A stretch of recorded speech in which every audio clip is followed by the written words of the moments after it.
ଧର୍ମେନ୍ଦ୍ର ବାବୁଙ୍କର ନିଶ୍ଚିତ ଭାବରେ ଜ୍ଞାନ ଥିବ। ମାନ୍ୟବର ସୁପ୍ରିମକୋର୍ଟ କହିଛନ୍ତି ସିବିଆଇ ହେଉଛି ପଞ୍ଜୁରୀ ଭିତରେ ଶୁଆ ଏବଂ ଏହି କଥା ଭାରତୀୟ ଜନତା ପାର୍ଟିର ନେତୃତ୍ୱମାନେ ମଧ୍ୟ ସିବିଆଇ ଉପରେ ଆକ୍ଷେପ କରୁଥିଲେ ଯେତେବେଳେ ଉପା ସରକାର ସମୟରେ ଯେତେବେଳେ ସିବିଆଇକୁ ହାତ ବାରିଶ କରାହେଇଛି ବୋଲି। ଆଜି ସ୍ପଷ୍ଟ ପ୍ରତୀୟମାନ 2 ବର୍ଷ ତଳେ ଜଣକୁ କାହାକୁ ଡାକି ପଚରା ଉଚରା କରୁଥିଲେ ଏବଂ 2 ବର୍ଷ ପର୍ଯ୍ୟନ୍ତ ନୀରବ ରହି ପଞ୍ଚାୟତ ନିର୍ବାଚନ ସମୟକୁ ସିବିଆଇ ରେଡ୍ କରିବା ଏହା ନିଶ୍ଚିତ ଭାବରେ ସମ୍ପୂର୍ଣ୍ଣ ଭାବରେ ରାଜନୈତିକ ଉଦ୍ଦେଶ୍ୟ ପ୍ରଣୋଦିତ ଏବଂ ସିବିଆଇ କି ଭାରତୀୟ ଜନତା ପାର୍ଟିର ନେତୃତ୍ୱ ହାତ ବାରିଶ କରିଛନ୍ତି ଏହା ପ୍ରତୀୟମାନ। ବାକି ଆଇନ ତ ସମସ୍ତଙ୍କ ପାଇଁ କାର୍ଯ୍ୟରେ ଲାଗିବ। ସେ ତାଙ୍କ ଭାଇ ହୁଅନ୍ତୁ ଯିଏ ହୁଅନ୍ତୁ ଯାହା କହିଛନ୍ତି ତାହା ସତ୍ୟ।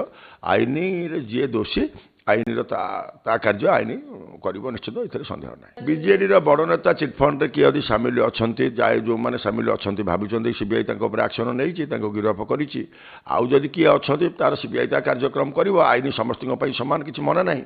କିନ୍ତୁ ପ୍ରଶ୍ନ ହେଉଛି 2 ବର୍ଷ ପର୍ଯ୍ୟନ୍ତ ନୀରବ ରହିକରି ହଠାତ୍ ପଞ୍ଚାୟତ ନିର୍ବାଚନ ଯେତେବେଳେ ଚାଲିଛି ସେହି ସମୟକୁ ଯେଉଁ କାର୍ଯ୍ୟକ୍ରମ ନିଆଗଲା ତାହା ଦାଣ୍ଡରେ ପଡ଼ି ହାଟରେ ଗଡ଼ୁଛି। ଯାହା ମାନ୍ୟବର ସୁପ୍ରିମକୋର୍ଟ କହିଥିଲେ ସିବିଆଇ ହେଉଛି ପଞ୍ଜୁରୀ ଭିତରେ ଶୁଆ, ଆଜି ତାହା ସ୍ପଷ୍ଟ ଭାବରେ ଜଳ ହେଇ ପ୍ରମାଣ ହୋଇଗଲା। ଭିଜିଲାନ୍ସ ପାଖରେ ଯେଉଁ ତଥ୍ୟ ଥିବ ସେ ତଥ୍ୟକୁ ସେ ତଦାରଖ କରୁଥିବେ ଏବଂ ଯେତେବେଳେ ସମ୍ପୂର୍ଣ୍ଣ ଭାବରେ ତାଙ୍କ ପାଖରେ କିଛି ଠୋସ୍ କଥା ଆସିଥିବ ସେତେବେଳେ ସେ କାର୍ଯ୍ୟାନୁଷ୍ଠାନ ନେଇଥିବେ। ତେଣୁ ତାକୁ ଆକୁ ଯୋଡ଼ିବାର କିଛି କାରଣ ନାହିଁ।